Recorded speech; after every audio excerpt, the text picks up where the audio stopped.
Welcome to the Daily Coffee Pro by Map It Forward, friends. Today's episode of the podcast is brought to you by Elixir Specialty Coffee and our upcoming workshop, Assertiveness Training in the Hospitality Industry, happening on September the 21st, which is a Saturday in Sydney, Australia. You'd think that I'd know all of this like that by now. Happening in Sydney, Australia, in about a week and a half from now. And if you are going to the event and would like to have some Elixir, then you are able to purchase it with your ticket. Just go to mapitforward.org/events and you will find a link to get you there, and you can purchase your Elixir with your ticket. Today, we are talking about assertiveness. We are talking about why this crazy woman that you're listening to or watching is always talking about assertiveness training, this assertiveness training thing that we're doing, and why I think it's such a big deal, and why I think that it is the silver bullet for the coffee industry.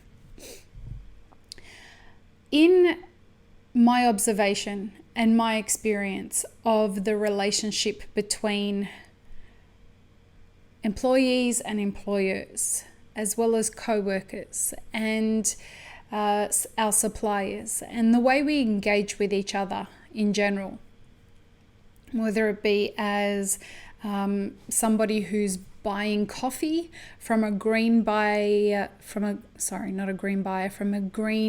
coffee salesperson, or whether it be in the way that employers engage with employees, employees engage with each other, in the way that we approach, the way that we communicate with each other. If there is something that I have witnessed, it's that we don't do it anywhere near as well as what we could be doing it. Yes, I chose my words very carefully there. Look, what I'm trying to say is that we don't have a unique situation in this industry. All industries communicate this way. We, though, are engaging with the majority of the rest of the community that we work in. So we deal with the public. Our communication skills are infinitely more helpful, if they're great, to us doing an amazing job. But the other thing is that we do have a particularly dysfunctional situation in the way our industry comes to be. The barrier to entry is so low for our industry to enter into our industry. And because of that, what we end up with is people with lots of passion, or we have people who ended up here because this was the easiest job they could do while they were trying to figure out what they wanted to do. And we are all mixed up together. And some of those people leave because they're frustrated at the fact that the industry can't meet their level of passion because it's not structured enough. Or we get people staying because they never ended up finding anything that they wanted to do that was as easy as doing this, whatever this is. At the heart of all of that, though,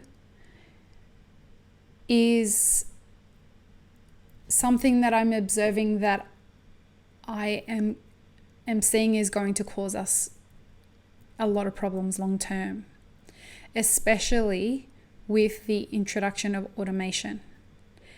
And it's that if we as an industry start to communicate what we mean and what we think in a fair and respectful way to each other, and we are able to actively listen to each other, respect each other's boundaries,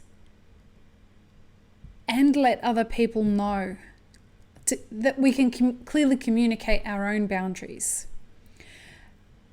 I would say 99% of the human problems that are happening in our industry will start to flutter away. They will be non-existent.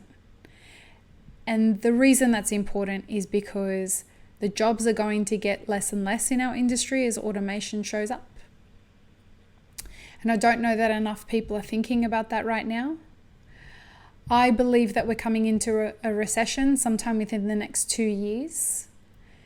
If you're not able to effectively communicate who you are and what you do and navigate your way assertively through difficult times, they will be infinitely more difficult, whether you're an employee or whether you're an employer. And I simply think that if I'm communicating assertively and you're communicating assertively, remembering that assertive behavior doesn't mean aggressive. Assertive behavior is absolutely not aggressive behavior. Aggressive behavior is stating your position above everybody else's. So saying that your position is and your boundaries are way more important than anybody else's. Assertive behavior is not that. Assertive behavior considers and respects everybody's boundaries. And so if we're all communicating that way and we're all able to not allow others to cross our boundaries and know how to respectfully and fairly communicate that, and we're reasonable and open-minded in the way that we approach the world. I know, I've got so much work to do on this shit. I'm so excited about this workshop that's coming up because I'm going to learn a lot as well. It's something where we'll have a more functional industry that's able to get to solutions a lot quicker. And that's important. It's important that we can see each other and hear each other, but also that we can be heard. I see a lot of passive people in our industry. I see a lot of passive-aggressive people in our industry. Passive-aggressive behavior, for those who don't know, is when I am completely in agreement with everything that you say, when you're saying it to me, and yes, and I'm never going to disagree with you. And the moment that you turn your back, I'm talking shit about you behind your back. I'm being really aggressive about the way that I think about you to everybody except you. That's one form of passive-aggressive. There are other ways to describe passive-aggressive, but that's an example of it. Assertiveness training will give you the skills to communicate in a way that will make you move more swiftly through life, in a way that you choose. Because the thing with assertiveness that I've found since I've been receiving my own version of assertiveness training, which is from Jamie Berry, in every single conversation that we have, we're always talking about assertiveness. And the thing I have definitely learnt is that I listen better. I am able to communicate my needs more fairly to the other person and mostly to myself, because I've been quite a passive person in my life. But there are times when I've also been aggressive, and understanding that aggression, even when it comes from being defensive, from a defensive position. And it's, for me, whenever I've been aggressive, it's always been and only ever been at an espresso bar. And that was because of the way that I was trained to approach being at an espresso bar. Getting the job done was the only thing that mattered, and getting it done super fast without care for anybody else was the way that at the most formative place that I worked, how we were trained. It was a particularly aggressive environment, and because I was there during such formative times, that was the way that I thought that you needed to treat people in order to get them to, pump out large volumes of coffee that were at an excellent status. And everywhere I went after that, the further and further I got from that job, the more I realized this is not how to be in the world. And I was lucky that I had places before I'd worked there that modeled that to me as well. But hospitality in particular, kitchens all work like that. The majority of them, there are a lot of chefs out there that'll throw knives around the kitchen, hot pans, and then boast about it later. And while I'm not proud of my behavior, I'm grateful that I have come from a position of being able to grow from that. And it's really beautifully humbling to say, hey, that was me, and analyze why I did that and grow from it and learn how to be less aggressive, but also be less passive. The only reason that I became that person was because I was so passive and didn't communicate that I wasn't okay with treating people that way. And there was a healthy dose of ego that was thrown in there too, because this place was the shit to work in when I was a puppy barista. But the main thing is, and the big reason why I'm so big on assertiveness training, is that we all grow, we all evolve if we choose to.